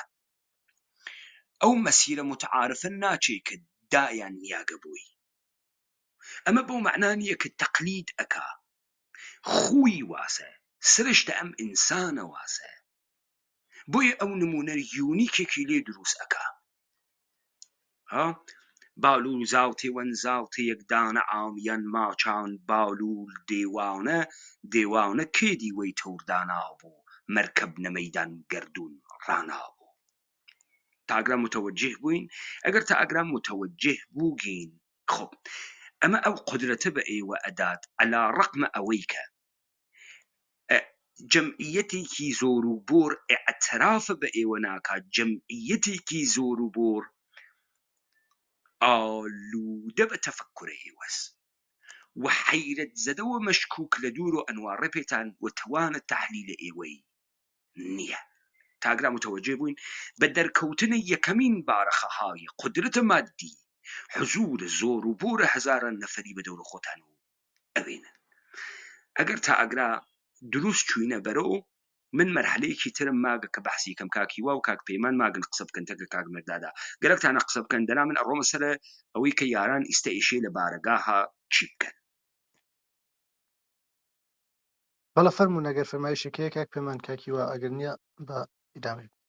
یارە من دەنگم بەقاندی هەست ناتوانم قسەکەم فەرموویەوە. سڵاو یاران، ئیجازەیە کاک پەیمان کاکتە فەرموو کاکشە فەرموو. سڵاو لە یاران و سڵاو کاک پەیمانی عەزیز. کاک کاروان لە قسەکانی ئشارەیەکی بە مەوزوعی کرد بۆ من نوکتەیە تەداعی بووە و هەروە کە ئێمە حەزرەت محەممەد بە ڕەهبەری جەهانی ئیسلام ئەناسین کە بەرداشتی شخصی منە و ئەحساسی شەکەم دروسە کە وتی کاکە من خەتمی مەرتەبەتم دوای من هیچ پێغەمبەرێ نایە، یانێ هەروە کە جەنابتان لە تعبیرەکانتانە تەفسیریشتان کردە کاک پەیمان کە خەتمی مەرتەبە بوونە حەزرەتە محەممەد بەحسەوەت انحسار بوونە پێغەمبەرەکان لە دینە یەهودی سەندە و خۆی بە عنوانە ئاخرین پێغەمبەر معرفی کرد بەرداشتم من و ئەکسەر ئادەما ئینسانهای ئەندیشمەند کە تقریبا ئەندیشەیانم خوێندەسەوە و متەوەجێ ئەندیشیان بووم ئەوەسە کە ئەو ئەنحەسار بوونە پێغامبەر بوونە کە هین ئەدەیە خاسە هەر کەسێ ناتوانێت بێت سڕیە و ئەوەیە سابت کرد کە هەر ئینسانێ توانای پێغەمبەربوونی هەست، یعنی هەر ئینسانێ توانای پێغەمبەربوونی هەست لە وجودیاوە ئەتوانێ ببێت. وەلێ ئیشان بە ختمیەتێک دای بە پێغەمبەرایەتی مەتنە ئیسلامی لە نابوودی دەرهاورد و بیمەی کرد هەتایە. بەڵێ ئەمە چه نکتەی گۆرەس. بەس ئیسە جەنابیشتان کە فەرموتان ئاخرین شۆڕش یعنی چه انحسارێ، ئەگە من اشتباکەم ئێوە ئیسلاحیکەن، انحسارێ شۆڕش بوون لە شۆڕشی بوون بۆ عەدەیە خاص کە خۆیان کردووە بە شۆڕشی و شۆڕشی بوون فقط مەخسوسە ئەوانە دەرهێنا لە دەست ئەوان و هەر ئینسانی ئازاد کە ئەو بەو تعریفە کە ئێوە فەرموتان و ئاخێز فەرموویەسی کوردە کوردبوونە ئەتوانێ شۆڕش گێر بێ و شۆڕش گەر بێت و خۆی شۆڕش دروستکە و متکی بەو هینە بۆ شۆڕشگەریە کە ئەوان تعریفیان کردە نەبێت. میدوارم دەرکم اشتباه نەبوو بێ. فەرموو.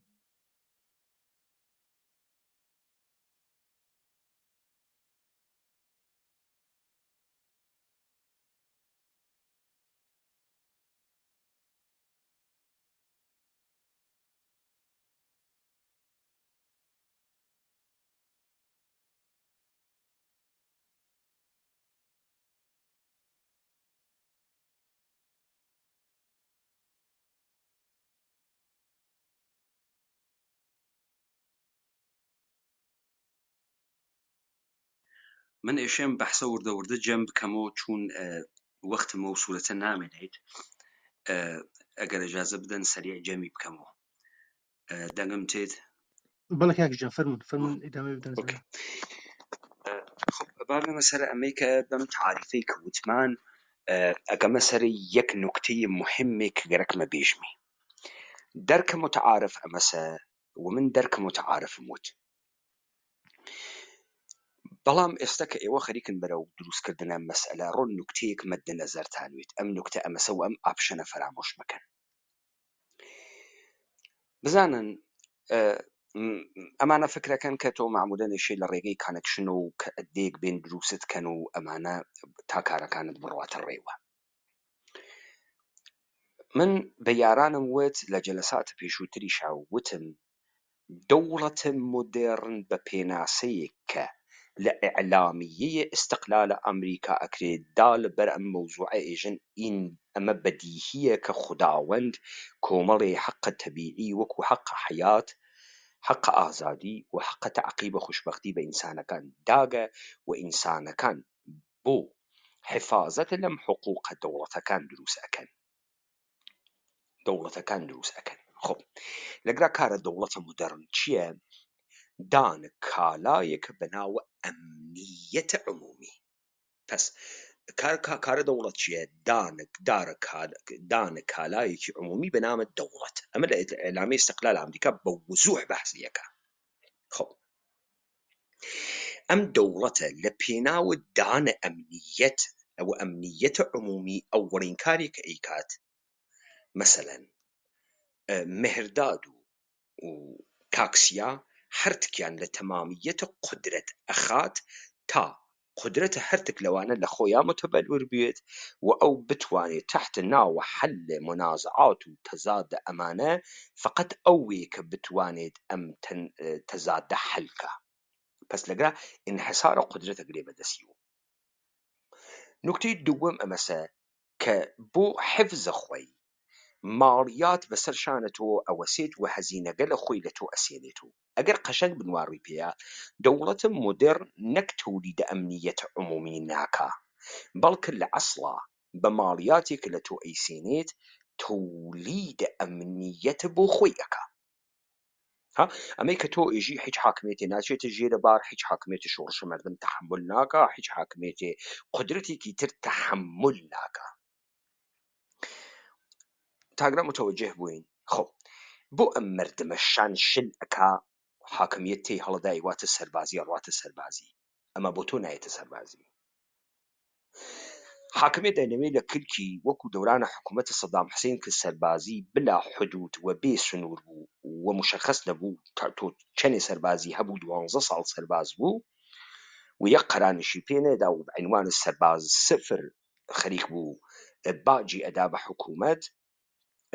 خەڵک بەرامبەر بە ئەمە هیچ واکنشێکی جدی نیشان نادا. ئێستا دەوڵەتی ئێرانی تەباتە سەر دوکانە دانەیەک، دوکاندارە سادەی پفەکفرۆش داوای 3 ملیارد ماڵیاتی لێ بکە کاورا بهترین کارێکە ئەیکا ئەمەسە بگەڕێ واسطەیەک بدۆزێتۆ 3 ملیاردەکە بکاتە 1.5 ملیاردی بۆی، نە ئەتوانێ ئەتراسکە نە هیچ کارێک ئەتوانێ بکات. ئەگەر لەمە تێگەین ئێوە ئێشێ بزانن قدرەت جەمعی دروستکردن احتیاجی بە ئەنباشتە ئەووەڵیە هەست.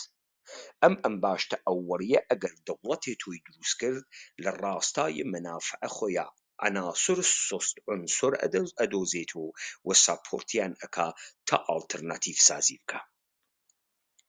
وەلی تۆ وەختێ پەدیدەی دارک هۆرسی و خۆت بە وجود تێری نکتەیەک ئێشێ لەبەرە نەزەر تاوێت. ئیمکانات جامعە قبض إمكانات الجامعة لدس إديكا إشي لاختيار توليد قدرة الجمعي قرار بقريت. هر وكو حاكمية بإدعاء دانا كالاي عمومي ماليات السنة تمام سرچاو قلي قدرة لاختيار أقريت تويش إشي نكتيك بالطرف مقابلة متذكر بيام قصبوه كم تمام أواني ورانتيان خواردقل تمام أواني وبرانت قولة بوغن دەسەڵات گەلێک کە تەپیان داگەسە سەلاح ئیمکاناتە خەڵکی ئێشێ ڕێگە و مەسیرە ئێوە بۆ دروستکردن قدرەت جەمعی مهەیاکن. بزانن ئەو ئێشێ یەکچت بزانێت ئەگەر حاکمیت کالای عمومیە ئەمنیەتی زاهرن پێدا کرد پێی نادا یەکچت ئێشێ بزانێت ئاخێزە کوردەوارە سەر بخۆ دوو کارتوانێ بکە. هم ئەتوانێ ئەمنیەتی لێ بسێنێت و هم ئەمنیەتە ئاینده. یعنی کەسێک کە ئەمڕۆ حاضر نەبێت لە پێناوە دروستکردنە ئەم قدرەتە جەمعیە هاوکاری بکات لە ئایندەوە نائەمن ئەوێ زندگی و حتما نائەمن ئەوێ. پس تۆ هەمان کالای ئەمنیەتی پێ ئەدەیت ئەگەر لە ڕاستای دروستکردن ئەم قدرەتە هەنگاوێک هەڵبنێ و حاضر وێ لە بەشێک لە ڕەنتێکە لە ئەم سەرزەمینە گرتکێسی دەرئختیارە قدرەتە جەمعی قرار بگرێ. ئەگەر نەیدا ئەوەی شتێک لە دەستیەدا ئەمنیەتە ئیستێژە نەیدا لە ئایندە لە دەستیەدا و بزر سقاتە ئەم ئەمنیەتە لە دەستەدات و ئێوە ئیشی تەرەف مقابل و تەرەفگەلە مقابل متوجه ئەمە بکەن. لذا ئالەگرام مەقولەیە تێتە بەرەو ئەویش ئەو جعل داستانە سەر ئەوەڵە ئیسلامە دروسیەکەن وا لە فیلمەکەی محەممەد ڕەسوول الله 4 پیک 3 پیک بە تەرەف ئیمپراتوریە ڕۆم ئیمپراتوریە ساسانی و حەبەشە ئەڕوا بۆ ئەم جعلە تاریخیە ئەکەن بۆ خاتری ئەوەی کە لێو دوا مەوەجه وێت ئەگەر یەزدگرد سێوەم جعلی لە بینەوەن ئەگەر ئیمپراتوریە بیزانس حملەی پێ ئەکەن و لە بینی ئەوەن و ئەیکوژن ئێوە واجبە تەک تەکە ئەم جێگەگەلە و تەجمیع قدرەتی تیاکریاگە و بەڕەنت لە اختیاریانە قرار گرتگە ئاگاداریان کەنو کە ئێشێ لە ڕاستایە قدرەتدان جەمعیە مشارەکەت بکەن و سەهمیان تیابێت سەهمیان تیان نەوێت ئەمنیەتە ئایندەیان نییە. وازح و ئاشکارا ئەمەسە دایان عقلیان گرتی نەیگرت بێڵن با سورپرایز بوون ڕۆژە خۆی شەفاعەت فەڵک نایخوا چون مستەمسەک لیان ڕوو ئەکرێ کە پێیان بێژریا وەکو ئەو دعوەتە ئەحیانەن محەممەد ئەیکا لە خسرۆ پەرویز و خسرۆ پەرویز نامەکەی ئەدڕێنێت و ئەویش ئێژێ خوداوەند سلتەنەتی پارەکە ئەمە گشتی چیرۆکە ها و دەرس سیاسی واتیاها ئمڕۆ ئەوەی ئاعترافە بە قودرەتە ئێوە ناکات و نازانی تۆ لە ناو دڵ جامعەوە لە ژێرە پێستە جامعە چیت کردگە و کامە قودرەتت بنیاد ناگە و نیشانەکانی ناوینیت سیمتمەکانی ناوێنیت کە کەسی توانی یەسی وە کەسانی توانی گیانە بەدەیان ئینسان لە کناری یەکتریا قرار بگرن و ئەمە سەرەتای هەڵسانە سێڵاو گەورەس متوجه بوون پس کابرا متوجه ئەەکەی ئەوەی کە ئمڕۆ ئەو تحتنا و ئەمنیەت ئەنوار ڕێپیە لە ئایندە ئەز ئانە ئەو نەخواهد بود هیچ وەخت لذا ئەگەر ئینسانە حەساوگەرێکی شوێت ئیشی حەساوە خۆی بکات و ئیشی ئەم دەینە خۆیە بدات ها وەختە خۆی ئەیانوت کاورا ئەگەر باوەڕی و جەهەنەم و بەهەشتیش نییە هەر حەساوگەر وێ حەساوگەر نەکونە 1% ئەمانە ڕاست بکەن قیامەتیکیش بوێت دێ ئەگەر 1% ڕاست ئەکەن کاورا ئێشێ هەواسی بوێت و باوەڕی بە قیامەت بوێت تەمامی ئەوانەی وا ناتوانن قودرەتە ئێوە بوێنن ئاعترافی پێناکەن چون لە حد دەرکە ئەوانان نییە و نافەهمن قودرەت چۆن دروستەوێ چون ئەووەڵین بارە قودرەتێکی واقعی خەریکە دروست ئەوێ و لێو دوا ئێوە ئەون بە تاکە نمونەی جەهان و ثابتی ئەکەن چه شکلیە تەرەفە مقابڵتان متوجه ئەکەن و ئەڕۆنە سوراغە تەکتەکیان مادام ئێستا گشتتان لە کناری یەکتری قەرارتان گرتگە بە سوورەت جەمعی ئەڕۆنە کنارە تەکتەکیان و نامەیان پێدەن و جەلسەیان تەکادانین و پێیان ئێژن کە وەزیفەیان هەز ئەوەنە بابەتێ دروستکردنە قودرەت جەمعی بدەن و ئەمانە انحسارگەرانە قودرەت جامعەن ئەگەر نەیدەن لە ئایندە ئەمنیەتێک بۆیان مەوجود نەخواهد بود و کەس ناتوانێت ئەو ئەمنیەتە پێیان بات چون ئەگەر ئێمە قودرەتێکمان بە دەوردانە ئەمانە دانا هیچ ملاحظەیەک لە مسادرەکردن گیان و ماڵیانە ناکەین امیدوارم نکتەکە کە گەرەکەم بوو ئەلا ڕەخماوەی کە زیقە وەختم بوو گەیاند بێتم پێتان من بە ئایدیەکەی ترۆ تێمەناوە عالی بوو بەڵێ کاک دەست خۆش پەیمان دەستت خۆش بێت مەمنون کاک تەها مەمنون دەستان خۆش بێت کاک پەیمان عالی بوو دەستت خۆش بێت مەمنونم بەڵێ زۆر سپاس کاکتەوانی عەزیز دەست خۆش بێ پەیامەکە واضح و ڕۆشنە هیوادارم یارانیش بە تەواوی جددیەت و بە تەواوی هەز و توانیانەوە لە ڕاستای فەرمانەکانی ئاخێزدا حرەکەت بکەن و درێغ نەکەن لە دروستکردنی هەرچی زووتری قودرەتی جەمعیە کوردان بە اتفاقاتێک کە لە سەرزەمینی ئێمە دەکەوێت جارێکی دیکە ئێمە نەکەوینە نێو سورپرایزێکەوە و شۆک بین و تووشی شکستێکی گەورەی تری تاریخی ببینەوە فەرموون یاران ئەگەر فەرمایشێکەیە فەرموون ئەگەر نا دەتوانین کڵاپەکە من بەست دەنگم تێت کاکتەها من دەنگم هەست دەنگ من وازحە دەنگ وازە فەرموون زۆر باشە سڵام عەرزەکەم وەختان بەخێر بێت لە تەکمەڵەی قسەکانی کاک پەیمانە فقط گەرەکم هەست کامن تێک کۆتا دابنم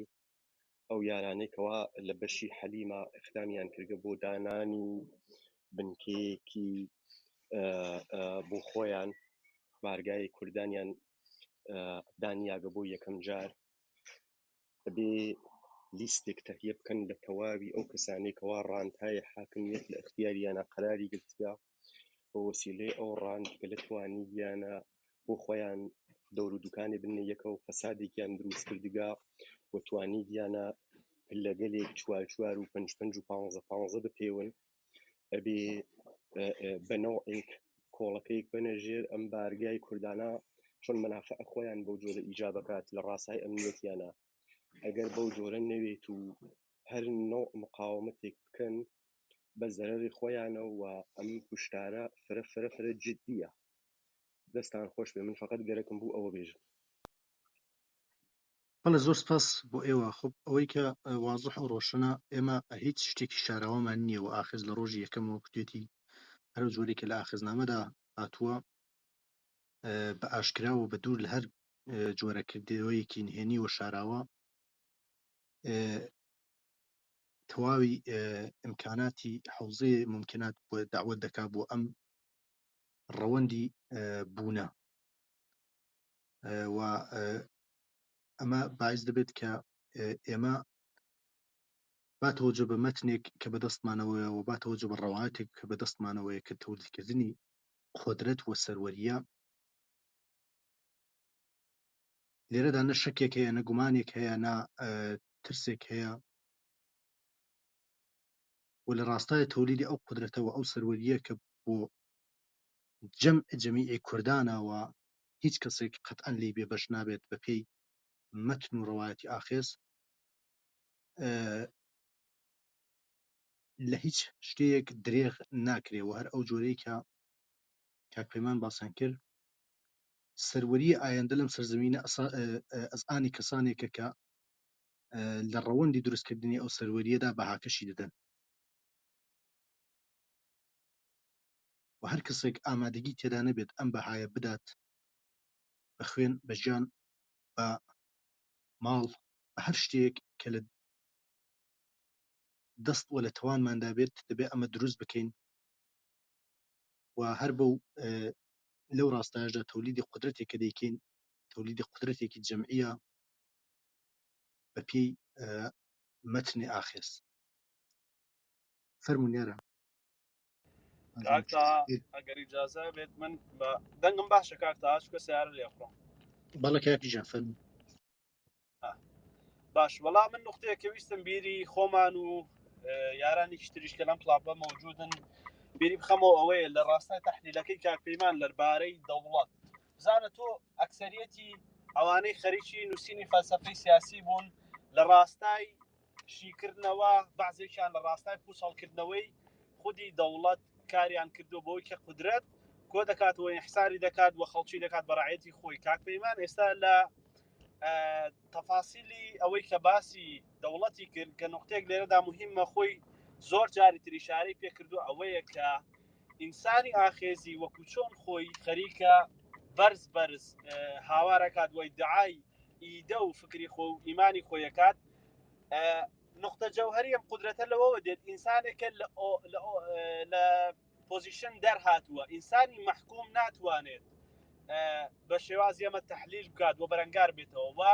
کاری تەکبەتەکی ئێمە ئەوەیە ئەگەر بتوانین کۆمەکێک بە خەڵکێکی تر بکەین و وایان لێ بکەین واداریان بکەین لە پۆزیشن دەربێن مهمترین نقطە لێرەدا لە ئیدامەیەم بەحسە ئەوەیە یارانێک ئێستا خەریکن فعالیەتەکەن و دروستکردنی حرەکەتی مەدی لە بارەگای دانایانی کورد بەرخوردیان لەگەڵ خەڵکانێک کە مەحکومن و هێشتا پێیان بەوە نەبردووە کە لە پۆزیشندان پێم وایە مهمترین شت ئەوەیە تۆ ئینسانێک گوادار بکەیت لە پۆزیشن دەری بێنی ئەگەر نەشتوانیت گومان و پرسیارێکی بۆ دروستکەیت کەم ئینسانە لە پۆزیشن دەربێت چونکە ئینسانێک کە لە قاڵبی مەحکومە قساکات هیچ وەختێک ناتوانێت قبوڵی ئیدەیەکی نوێ فکرێکی نوێ بکات و ئەهەمیەتی کاری ئێمە پێم وایە لە ئێستادا وەکو ڕوبەڕووبوونەوە لەگەڵ فەزای عمومی و عەقڵی سەلیم ئەوەیە کە ئینسان وا لێ بکەین لە پۆزیشن دەربێت و لە پێگەی مەحکوم دەربێت ئەو کاتە ئەوش چۆن دەبێت بەشیکردنەوە و خستنە ڕووی موقعیەتی دەوڵەت میلەتەکان لەسەر زەمینی ئێمە بەتایبەتی وەخستە ڕووی بابەتی ئازادی ئەوەی کە ئێمە تعریفمان بۆ کردووە ئەوەی کە ویستم بڵێم ئەوەی زۆر مهمە چونکە ئینسانێک لە ناو پۆزیشنە ناتوانێت قبوڵی ئیدەیەکی ئینقلابی سربەخۆ بکات بەم شێوەیە بەڵکو تۆ بێ کۆمەکی پێ بکەیت و میسانە گومان و پرسیاری بۆ دروست بێت من خەڵکی زۆر عادی لەناو ئەو کۆمەلگایە مەسەلەن خەڵکی زۆر ئاسایی کە قسەم لەگەڵیانە کردووە کاتێک کە پێی ئەبات بەوەی کە تۆ گەشتویت بە مەرحەلەیەکی فکری کە تیایدا لە پۆزیشن دەرهاتووی بەلایەوە شتێکی سەیرە و هەستی پێکات و حەزی لێتی لەبەرەوە من پێم باشە وەکو نقطەیە کە لە بیری هەمومان بێت دەرهێنانی خەڵکی لە پۆزیشن وە کۆمەکردن پێیان لە ئێستادا بۆی کە لە پۆزیشن دەربێن باشترین شتەکە و ئێمە جهدی تەواوی خۆمان بخەینە گەڕ بۆی کە ئینسانای دیکەی وەکو خۆمان کە دەردیان هەیە کە ڕەنجیان کێشاوە لەم کوردبوونە یا لە ئەسڵەن مرۆڤبوونیان لەناو ئەم دەوڵەت میلەتانە ئەوەیە کە لەو پۆزیشنە دەربێن و بتوانن ئازادانە وە خۆیان لە پێگەی حاکمدا ببینن دەستان خۆش بەڵێ دەستی جەنابەت خۆش بێ فەرموون یاران نازانم چێویستی قسە بکات با بفەرموو کاک پێمان بەخێر بێنەوە فەرموو ئەو نکتە کە من وتم دا لەبەر ئەمە نییە کە تۆ بڕۆی کەسێک تەهدیدکەی یا چمودانی پێنیشان دەی کەسێک ئاگاه ئەەکەیتۆ جێگەگەلێ ئاگاه ئەەکەیتۆ بە نائەمنیەک لە ئایندە ئەتوانی یەخی بگریت کابرا فەهمی چ خاس نەیفەهمی لیستی بکەن هەم لیستی بکەن هەم دیدارەکەی لێ هەڵگرن بۆ وەختە خۆی با مثالێک بەم هەر لەم داستان و چیرۆکگەلە دەوڵەت سازیە جعلیە ئاغا محەممەد خانە قاجار جعلی خاجەس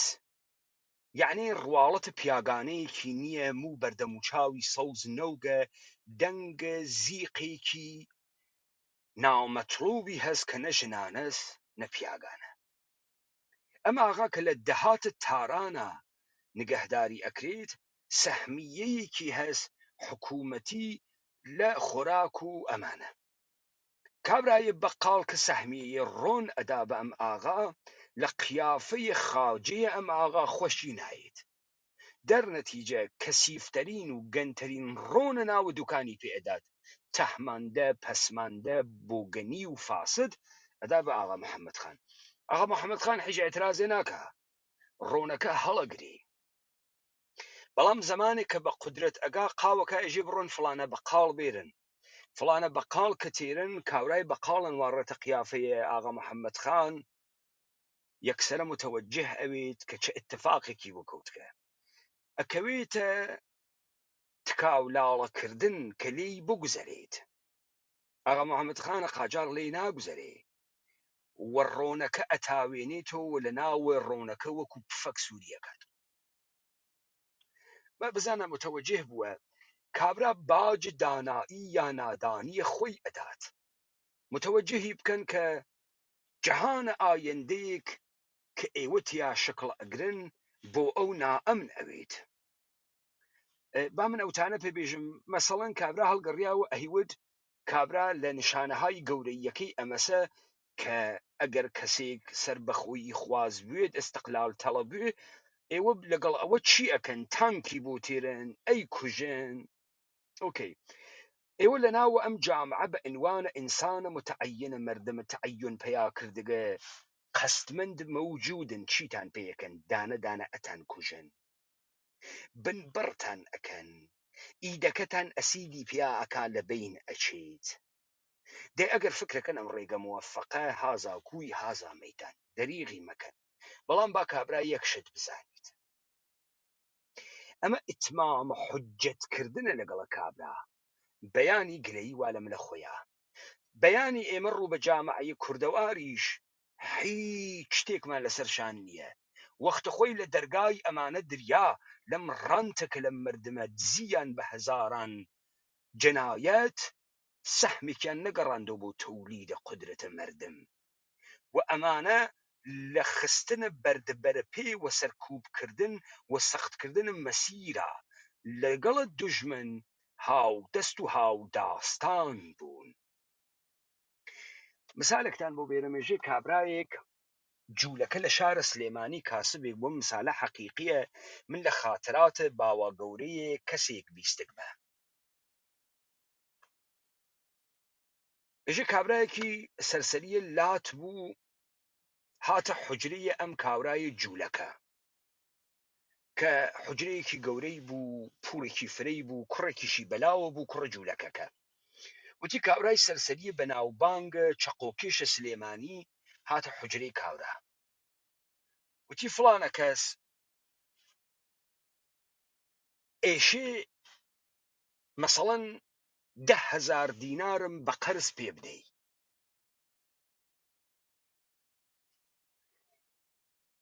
وتی کاورای وتی چەنێ وتی 10,000 دینار وتی تاکەی وتی تا ساڵێکی تر بە کوڕەکەی وتی ڕۆڵە بڕۆ 10,000 دینار بۆم کاورا بێرە کوڕەکەی هەڵگەڕاوتی بابم پیاە سەرسەریەکە بۆچی دێتی ئێمە پولی پێ نادەین بیخە دەرەوە وتی بڕەوە پوڵەوەوتم بێری بیدەرێ پوڵەکەی دا پێ و چووە دەرەوە و کابرا چوو وتی کورە کاورای نەفام ئەم پیاگە فرە محتەرەمانەتە کە ئێمە بەرخوردی کرد چوار شەقی تێمان هەڵنەدا هات داوای قەرزی کرد ناکرێت تۆ لە شارە سلێمانیا دەسە وە دەمە بگا وە کاورایەکی ئاوا نانی نەوێ بیخوا لێی تێکەچێ پەلامارە ئەدا مادام ئێمە لەم شارە خەریکین کاسبی ئەکەین و دەرتێرین کەسانێکی ئاوایش کتێن بەشیان هەست کەسانێک وەکو ئەو تاجرە یەهودیە تاجر نەوێت ملە خۆیشی دائەنێت بۆیە منێژم ئەمانە مشتی ڕاند خۆرە بەرساختن کەسیان خۆی دروست نەکردە نە کەسایەتیە سیاسیان نە کەسایەتیە ئابووریان چون بیر ناکاتۆ ئەگەر خۆی لە بنیاد و دروستی کردایە بیری لێ ئەکردۆ چۆن ئەمنیەتەکەی ڕاگرێت لذا پێویست ناکا ئێوە بڕۆن تەهدیدکەن کابرا بە کابرا ئێژی ئاغاگیان ئێمە گەرەکمانەوە هاکارێکەی بە جەریانەکە ئێژی ئێمە گەرەکمانەوە هاکارێکەی تۆ سەحمت ئەکەفێت و ئێشی ئەم کارە بکەی نەیکە یەک اتفاقە بۆکەوێ ئایەندەت ئەمنیەتی ناوێت ئەگەر ئێمە تەبدیلە بە قودرت بەریدەن با کاورا فکرکە ئێوە تەوەهم لێتانی داگە بەڵام گلەیی لە سەرشانە ئێمە نامێنێت تۆ لێو دوا زەبتە گیان و زەبتە ماڵی بکەین لە هەر قوشبنێکی دنیا متوەجە بوون دروست لە کاک پەیمان وە خوێندنەوەی خەڵکێکی وەکو خەڵکی هەرێمی کوردستان جار مهمە وە کەسێک کە خەریکەتیایە داوای شتێک دەکات ئەبێت سایکۆلۆژێتی و خەڵکە بناسێت وە بزانێت خۆشی و ناخۆشیەکانی چیە و ئومێدەکانی لەسەر چییە دروستە ئێمە دنیای ئێستای واقعیەتی سەرزەمینمان بە تەواوەتی ڕەت کردوتەوە پێمان وایە دنیایەکی ئینقیادە بەڵام ئینسانێک کە خۆی نەمتەعەین بووە نەسەر چاوەیەکی باوەڕپێکراوی ئیمانی پێیەتی کە بزانێت بەیانی چی ڕوودەدات وە پشتی پێ بەسێت لەبەرەوە بەرخوردکردن و ڕەفتارکردن لە شوێنێکی ئاوایە ئەکجار پێویستی بە خوێندنەوەی دروست هەیە تۆ خەریکی لە منتەڵەقی خۆت وەکو ئینسانێکی ئاخێزی قساکەیت بەڵام مخاتبەکەت ئینسانێکە سنگومەنگێکە بەدەستێوێتی سنگومەنگی میکسکراو بەناو دنیای نیولیبرالی و بەشێک لە شوێنەکان خوێندنەوەی فکری تەک ڕەوایەت پەرستی قەبیلەیە و لە نمونە گەورەکەشی ڕەوایەتی حیزبیە کەوابوو تۆ بێت ئەم شتە لە پێش چاو بگریت کاتێک کە نەک ئەوەی کە تۆ لە سەهمی فکری خۆت بێنیتە خوارەوە بە هەمان نەمت بەڵام شێوازی ئەداکردنەکەی جیاوازە طبعاً جەنابی کاک ڕۆژگار بۆ خۆی لەوەیەوە باش دەزانێت خەڵکی ئێمە چۆن بیر دەکاتەوە بە حکومی کاک ڕۆژگار هەم خۆی خەڵکی منطقەیەکی لادێنشینە و ارتباط و تێکەڵاوی لەگەڵ خەڵکی شاری شاهەیە طبعاً جنابیانەوە هێوە من بەباشی دەزانم ئێستا من خۆم خەڵکی هەرێمم و دەزانم چی دەگوزارێت لە عەقلیەوە کەم تا زۆر بەڵام ئەوەی کە ئێستا مەوجودە لەوانەیە بەراورد بە کاتێک کە من هاتوومەتە دەرەوە جیاواز بێ بەڵام ئەوەی کە دەیبینم لە کەس و کار و ڕەفیق و برادری خۆم یا کەسانێک کە پیانەوە وابەستەم ئەوەی کە مهمە منیش لێرەدا ئیشارەی پێ بکەم یارانێک کە لەوێ مەوجودن دنیابینینێک کە بۆ تۆ هەیە بۆ ئەو تەواو جیاوازەوە تازەیەت بەرخوردکردن لەگەڵ کەسانی ئەوە پێویستی بە سیاسەتێکی چۆن بڵێ ئەوەی ئەڵێن فێڵبازانە هەیە لەوەی کە تۆ بتوانی مخاتب خەیتە قاڵبی بیرکردنەوە و ئەوەی کاک پەیمانی شاری پێکرد کاملەن دروستە ئێمە تەهدیدی کەس ناکەین بەڵکو خودی تەهدیدەکان شی دەکەینەوە و دەیخێنە بەردەستی کابرا لەمە دو کابرا اختیار لە بەردەستی خۆیەتی پێم وایە ئەگەر شتەکە ئەوا بێت باشترێکە لەبەرەوەی نەک لە سەرزەمینی ئێمە لە هەموو دنیادا ئیدعاکردنی فکرێک کە منفعەتێکی کەمینەیەک یا زۆرینەیەک بە هەر جۆرێک بخاتە مەترسیەوە ڕەت دەکرێتەوە وە کابرا ئێستا کە بە سنگومەنگێک پێیەتی مەسەلەن چاوی لەوەیە 15,000 دەستکەوێت لە دوکانێکە چاوی لەوەیە چوزانم مەعاشەکەی ئەوەی پێڵە مەعاش هەر نەبڕێت نمونە گەورەترەکە نابینێت ئیتر تۆ ئەبێت چوزانم استراتیژەک هەبێت بەڕاستی کە بەرخۆردکەی لەگەڵ کەسانی ئاوایە و ئەو استراتیژە میکس بێت بە سیاسەتێکی ئاخێزی کە تیایدا نقطەیە کە دەتەوێت بە مخاطبی خۆتی بگەێنیت چۆنەڵی نقطە جەوهری بێت و لە ڕاستای جوڵاندنی فکری ئەو کەسە بێت نەک ئەوەی کابرا